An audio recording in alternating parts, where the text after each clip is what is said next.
Used motorcycles are 10 a penny. And he knows all about them. Bike expert Eddie knows the model's idiosyncrasies and weak points.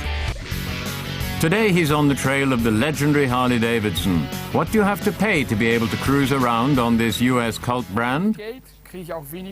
Not much money gets you not much Harley. 2,000 euros will get me this one.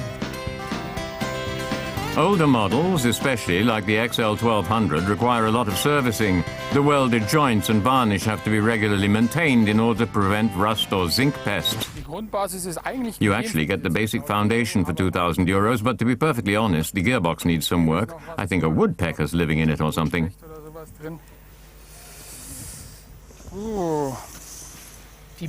Oh, the brake system has given up the ghost, so something has to be done about that. And the exhaust system is missing, or at least part of it. Quite honestly, between us, 2,000 euros gets me a good spare parts supply, but nothing more. This motorbike is not rideable by a long shot.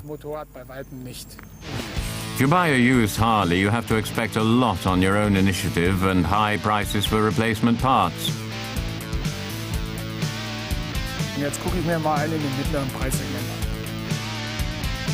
Namely a 1200cc Sportster. This needs a look at the hydraulic tappet. They quickly break down. With second-hand bikes, it's important not to be deceived by appearances.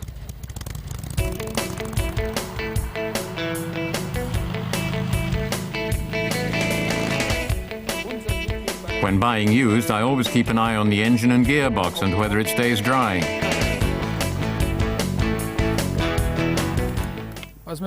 What I notice about this modification is that it has two different makes of tires. That's illegal in Germany, so that will take more money and investment. That's the first thing. And then we have one tire that's 8 years old. At that age, I'd recommend immediately removing it and replacing it.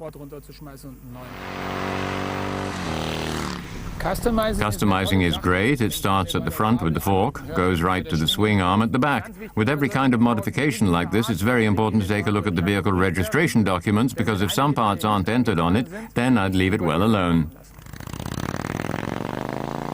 As you can easily see here, you can get a really good Harley in the 5,000 to 6,000 euro bracket.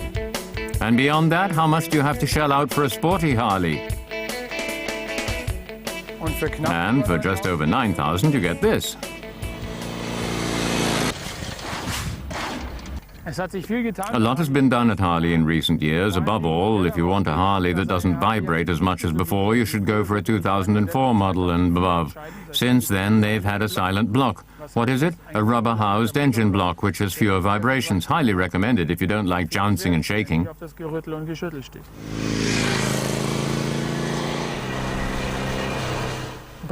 Brakes are a middling subject with Harley. Unfortunately, they're completely underpowered for this heavy bike. My recommendation is to retrofit a bigger brake system and so then get one with decent steel cables. And if you don't have enough money, slamming on the brakes a bit harder helps too. If you want to realize your dream of driving a Harley, you quite honestly have to spend a bit more money. Because for 2,000 or 3,000 euros, all you get is a bike that's good for spare parts and nothing more. You can come in at 5,000 or 6,000 to get a good one, but anything below that is just rubbish. 6.000 schon einsteigen, eine gute zu kriegen, und alles drunter ist einfach bastisch.